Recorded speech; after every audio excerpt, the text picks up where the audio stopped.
ચૈત્ર નવરાત્રી ચાલી રહી છે ત્યારે નવરાત્રીમાં ભાગળ વિસ્તારમાં આવેલ અંબાજી માતાના મંદિરમાં સવારથી જ ભાવિકોએ દર્શન માટે લાઈનો લગાવી છે। ચૈત્રી આઠમના સવારથી જ ભાવિકોની લાઈન લાગી છે। આજે વિશેષ શણગાર પણ માતાજીને કરવામાં આવ્યો છે, જેથી માતાજીનો ચહેરો જાણે હસતો હોય તેવી પ્રતીતિ લોકોને થઈ રહી છે।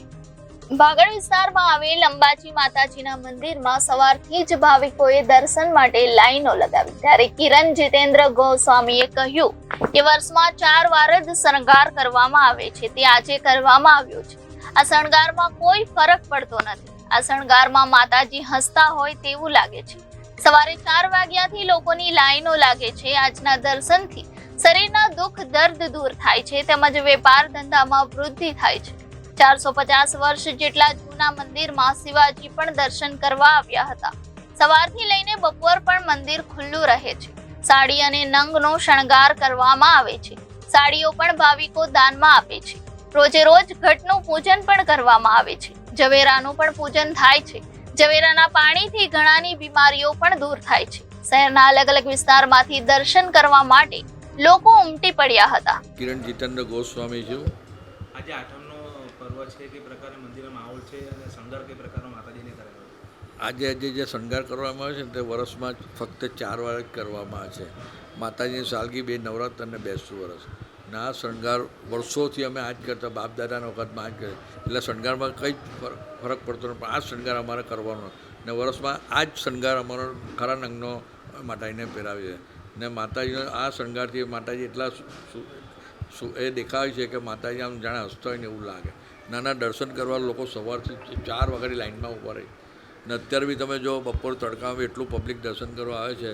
આજનો દર્શન કરવાનો મહિમા એટલો સારો છે કે આજના દર્શનથી શરીરના દુઃખ દર્દો બધું દૂર થઈ જાય છે। ધંધા પાણી બી સારા, એટલે ભક્તો એટલા સવારથી દર્શન કરવા આવે છે અને માતાજીને એટલે એ લોકોને પર અપર એ છે કે માતાજીના દર્શનથી માટે બીજા મોટી ઉંમરના લોકો બી સાઈડ પરથી આવીને દર્શન કરી જાય છે અને પોતાની જાતને ધન્ય માને છે। કેટલા વર્ષ જૂનું મંદિર છે? આ મંદિર આશરે 400 450 વર્ષ જૂનું છે। અહીંયા શિવાજી મહારાજ બી આવેલા ને દર્શન કરેલા છે ને એને માનમાં CR પાટીલ સાહેબે એમની એક પ્રતિમા અહીંયા મૂકી છે। આજને અમારા લાખેક પબ્લિક તો આવતું હશે।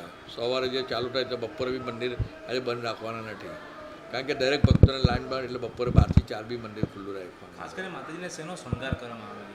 સાડીઓ ને નંગનો શણગાર ને આજુબાજુ જે વાડીઓ છે તે ભક્તો તરફથી વાડીઓનો મારા તરફથી વાડી કરવાની છે, એટલે એ લોકો વાડીને પૈસા આપી દે ને એ લોકો મોકલી આપે ને સાડીઓ બી લોકો આપે છે ને માતાજી પ્રસાદી રૂપે બી સાડી આપે છે। જેમ વચ્ચે નવદુર્ગા છે એ 10 દિવસ એમનું સ્થાપન કરવામાં આવે, એની રોજે રોજ સવારે પૂજા કરવામાં આવે છે, આરતી કરવામાં આવે ને એના જે ઝવેરા છે તે પ્રસાદી રૂપે લોકો દશેરા પછી લઈ જાય। એ ઝવેરા એટલા બરકતી છે કે લોકોને ધંધા પાણી બધું સારું છે, એના માટે બી લોકો અમારા માટે દશેરા પછી ઝવેરા લેવા આવે છે ને એનું જે પાણી છે, કળશનું પાણી, તે પાણીથી ભલવાને દુઃખ દર્દ થયું, કોઈને કેન્સર બી થયું તો એનાથી બી સારું થઈ જાય। આ તો શ્રદ્ધાની વસ્તુ છે અને ઘણા સારું બી થયું છે।